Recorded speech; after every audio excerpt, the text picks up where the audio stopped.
themes of years. I don't really like setting outcome-oriented goals because those tend to be things that you cannot control. So why would you put your hopes and dreams in something that isn't? I mean, you have to think about building communications in a way that grabs and engages people in a short form. The first words out of your mouth have to be interesting, have to promise value, and they should visually see something that promises that value too.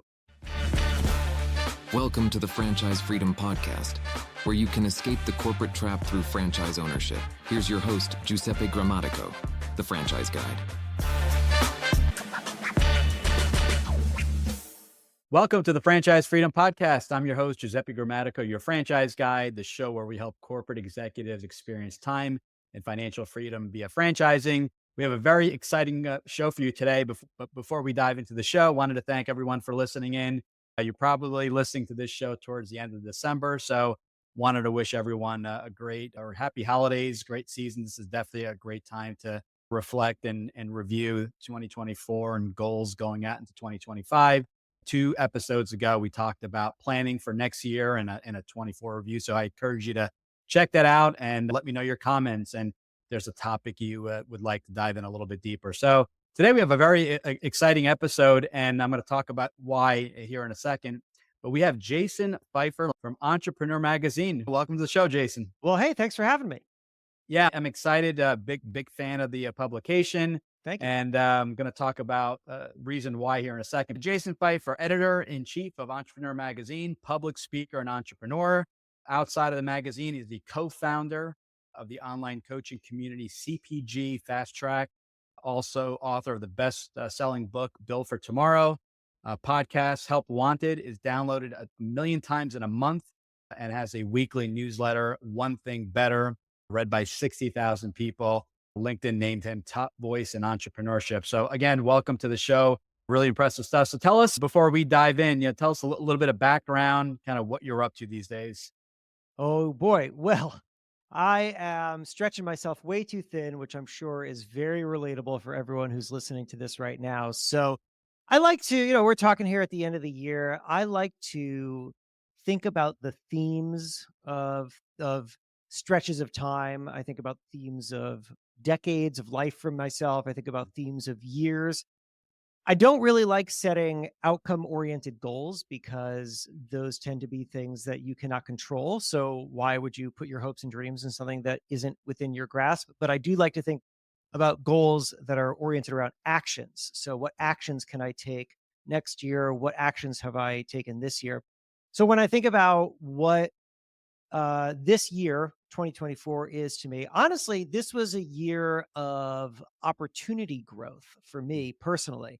There's a lot happening at Entrepreneur. We'll talk about that. And that's, depending on how you look at it, terrifying or exciting. Terrifying because the media industry is rapidly shifting, and that can be really scary, but exciting because that creates all sorts of interesting new opportunities and new ways to think. And so it's been quite a ride. And then personally as well, I've gotten involved in a number of different projects. I co-founded CPG Fast Track, as you talked about it, as well as gotten involved in a couple other organizations. And it was a year of really developing really exciting new connections and opportunities for me. A lot of it driven, I will say, by personal branding. Really, really strongly recommend people get on LinkedIn. We can talk about that because I find that to be an incredible opportunity magnet. Next year is going to be the year of balance for me. So I've said yes to a lot of things. Now it's time to start saying no to things. It's time to stop doing things that I don't think are advancing my goals as much. It's time to start rethinking my processes, rethinking my team, not necessarily the team at Entrepreneur, but the team of people who I work with outside, and trying to find a little more balance. I'd say like all of us, the good comes with the bad. We find great opportunities. We stretch ourselves too thin. Suddenly we gets to 2 p.m. and we haven't showered yet. And then we have to step back and think about how we can fix that. Yeah. Been there, done that. And yeah, sometimes we have to prioritize things. You can't say yes to everything. And I've been guilty of that. Actually, you know what? I wasn't even planning on talking about it today, but I wanted to touch on it. So you had mentioned LinkedIn personal branding, because I just had Qasim Aslam from Solutions 8. We had talked about more of this human to human marketing, not so much the company brand, but on social, it's really the personal brand. It's the CEO really publishing content under there. Important. Yeah, their personal name. So yeah, talk to us a little bit about that, because that's been a common theme that's been coming up. Yeah, well, it should be a common theme, and that's because Mm, people connect better with people than they do with brands. right. And when I talk to founders or executives who are uncertain about what to do with personal branding, do I have something to say? Nobody wants to hear what I have to say. I always say that's BS. People, you have plenty to say, and people Right. want to hear what you have to say. I mean, just think about the last time that you went to some industry event or you were with your peers and something interesting came out of your mouth that made other people nod and say, that's a really great point. That belongs on LinkedIn. You should Mhm. put that on LinkedIn. Of course, you have things to say. To me, the big roadblock that people have when thinking about getting on LinkedIn, and we can talk about all social media, but I think, particularly for the audience that we're talking to right now, LinkedIn Right. is most valuable. I think people think, well, but I don't want to put all of myself out there. I don't know that I'm comfortable with that. My answer is you don't have to, and you shouldn't. Mhm. LinkedIn and all social media and being a public person in any way is not about putting yourself out there. It's not. It is instead about thinking about yourself like a brand. What is a brand? A brand is three things. A brand is something that is simple, it is repeatable, it is scalable. That's what you need to be as a person. Mhm. So you need to take the full self, the full complicated, interesting, dynamic, complex self that you are. Let's just say that's 100% you. Right. And then you need to identify the 5% of you that is relevant to your Mm, audience.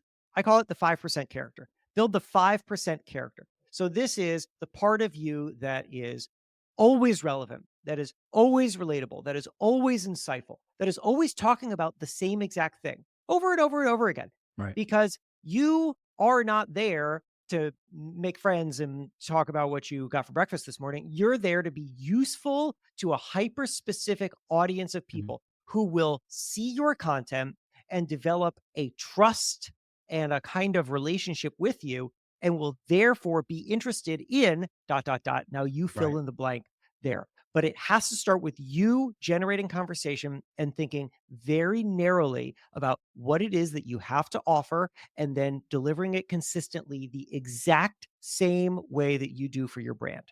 I like that. Video, text works, right? Whatever works best for you. I know you see a lot more video, but that does take a little bit extra work. I always Yeah. tell people you don't have to overproduce it. Record the video. The ums and the uhs, those are natural. Leave them in. It doesn't look Yeah. overly produced. No, it doesn't. I mean, look, if you're going to do really short form video, if you're going to try to succeed in a TikTok or an Instagram Reels space, it is worth spending a little extra time and tightening up as much as possible. I mean, you have to think about building communications in a way that grabs and engages people in a short form environment. Right. So you have to be thinking about hooks.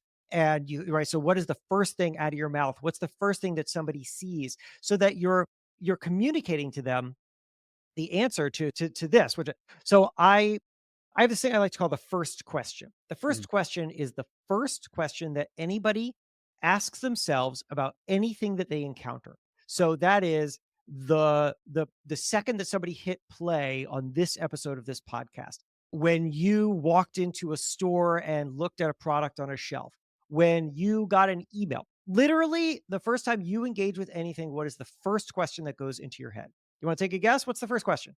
I don't know. How am I going to benefit from it? Or Yeah, more or less. yeah. Is this for me or is this Right. not for me? Right. That's it. Is this for me or is this not for me? It's not even how will I benefit from this? It's even deeper. Is this relevant to me? Right.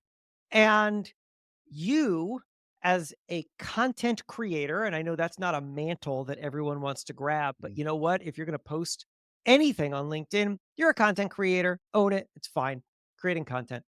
As a content creator, you need to anticipate that people are going to ask that question the second they see anything that you made, and you need to answer it before they even ask it, Right. which means creating a great hook, which means that if you're making a short form video, the first words out of your mouth have to be interesting, have Mhm. to promise value, and they should visually see something that promises that value too, even if it's like a little caption that just explains what's coming. Right.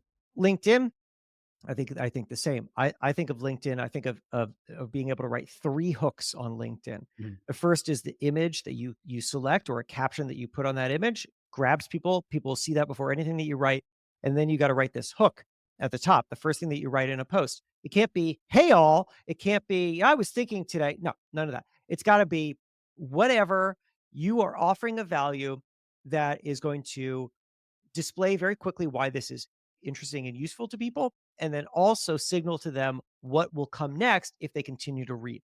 So I will post things like I'll do a lot of like viral video breakdowns, for Mm. example. So I'll say, it'll be maybe a video that I found on Instagram of an incredibly great product launch video, Mm. and I'll say this company sold out of product in 48 hours, M dash, because this video followed the 3 rules of product pitches or something Right. like, right? So now instantly you're like, "Oh my god, this video drove a sellout in 48 hours." That's validation. Right. "Oh, there are 3 rules that are gonna follow that are gonna tell me how this works. I gotta read that." Now people are in, and then I deliver on that value, and then as I deliver on that value, what happens? Well, people are well informed, but also more importantly, people trust me. They Mm. trust me. They follow me. They're interested in whatever on earth it is that I'm gonna tell them to do next, which Right. is often subscribe to my newsletter. I am building authority every single time I do this. I've been at this for a while. I just crossed 200,000 followers on LinkedIn. It has driven Congratulations. tremendous, That's thank huge. you. Yeah. It's been driven tremendous opportunity and growth for me. It's something everyone should be thinking about. That's awesome. No, that's awesome. Yeah, I wasn't even planning on talking about that, but that's a topic that comes up, very often. Yeah. So I'm working on that, and we'll have Jason's information, LinkedIn profiles. Feel free to follow as well, which is always beneficial. Seeing it actually, in action, watching how others post, maybe different businesses and different topics. But I always encourage that as well for any of the guests that we have had on the show.